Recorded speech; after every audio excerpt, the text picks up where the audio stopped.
All right, we're gonna go to another incredibly f***ed up situation. Senator Alex Padilla forcibly removed from press briefing by Department of Homeland Security Secretary Kristi Noem. We are staying here to liberate this city from the socialist and the burdensome leadership that this governor and that this mayor have placed on this country and what they have tried to insert into this city. So I want to say thank you to every single person that has been able to do this.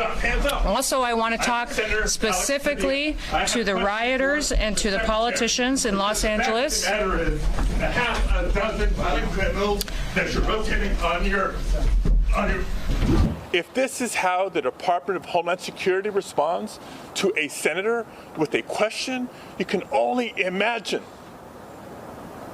what they're doing to farm workers, to cooks, to day laborers out in the Los Angeles community and throughout California and throughout the country. We will hold this administration accountable. And we'll have more to say. We'll have more to say in the... It's so wild that all of the most ridiculous fantasies of Republicans, the most ridiculous hysterics of the Republicans, of like the Democratic Party somehow enforcing tremendous control over their lives and being aggressive and militant. All of that is precisely what the Republicans are now doing to everyone. Like for years, Republicans hysterically cried about how this was what was going on. This is what the Democrats wanted to do to them. And now they are literally doing it. They're doing the actual thing that they claim the Democrats might want to do in the future. Hands behind your back. Hands behind your back. Watch to the very end when they tell the senator's staffer there's no recording allowed as they drive him to the ground after physically removing him from a press conference. Yes, their position is that there is no recording allowed at a press event. If you let my hands go ahead, put behind my back. All right, cool. One hand, lay flat, lay flat. Other hand, sir. Other hand.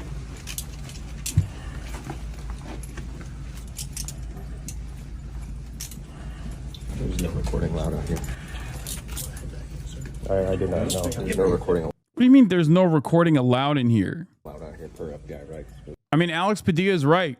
If they do this to a senator for asking a question, what are they doing to everybody else? What are they doing to average citizens who don't have this protection? Schumer made this announcement in the middle of a debate on a bill where Democrats were collaborating with the Republicans on crypto legislation. How can you compartmentalize these two actions is beyond me. Without objection. Mr. President, I just saw something that sickened my stomach. The manhandling of a United States senator. We need immediate answers to what the hell went on. I yield the floor.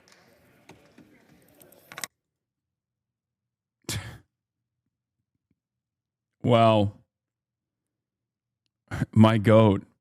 He's really doing it now. Chat, you done pissed him off. You won't like him when he's angry.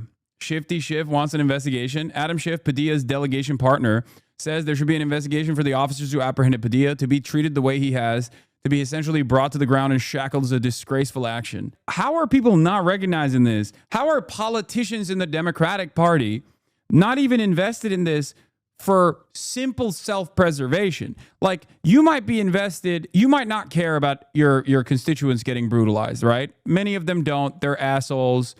All they care about is power. Okay, well, this is directly threatening your life. Not just your livelihood, not just your position in society, but just your life too. How are you not recognizing the terrifying nature, the authoritarian creep? Like, you can't even defend yourself. Like, that's how it feels like. It feels like Democrats are such pussies that they don't even want to defend themselves. Noem responds to Padilla being forcibly removed. I don't even know the senator. He did not request a meeting with me or speak with me. So when I leave here, I'll have a conversation with him. I think everybody in America would agree that was inappropriate. Wait, is she saying that the apprehension was inappropriate? Or is she saying that the senator from California that was demanding a question from the Department of Homeland Security secretary was inappropriate?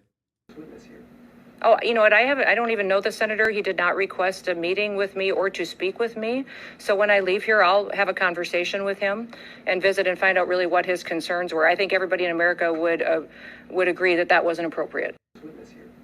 I genuinely can't tell if she's saying, oh, she's saying the senator was doing something inappropriate. Nice. Okay. I don't know. Maybe she wasn't. I don't want to think that she is saying the interruption was inappropriate is what she's saying. Oh my God. Oh, that is insane. I don't agree with what happened, but this is actually Alex Padilla's karma for dehumanizing Palestinians who pro-Israel votes. Yeah, except in this situation, what goes around comes around, but he is literally doing the right thing. He was doing the right thing by demanding answers and trying to do right by his constituents. So, you know, I don't disagree with you as far as like what these guys do and what these guys entertain in terms of what happens to Palestinians with our weapons, with our tax dollars, and our appetite for violence overseas.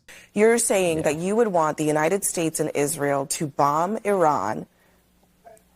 Yeah. Certainly plays a role in our appetite for violence here and our analysis of what kind of violence is permissible here. It does. What goes around does come around. Having said that, I think in this moment, you know, we have to be a little bit more tactical with our approach, because what happened here is completely unjustifiable. And Alex Padilla was tackled to the ground for doing the right thing. Foe of the show, DHS spokesperson Trisha weighs in. Trisha McLaughlin. Senator Padilla chose, oh yeah, the one who said I was lying for likes. Senator Padilla chose disrespectful political theater and interrupted a live press conference without identifying himself or having a Senate security pin on as he lunged towards Secretary Noem. Watch for yourself. Sir, hands up.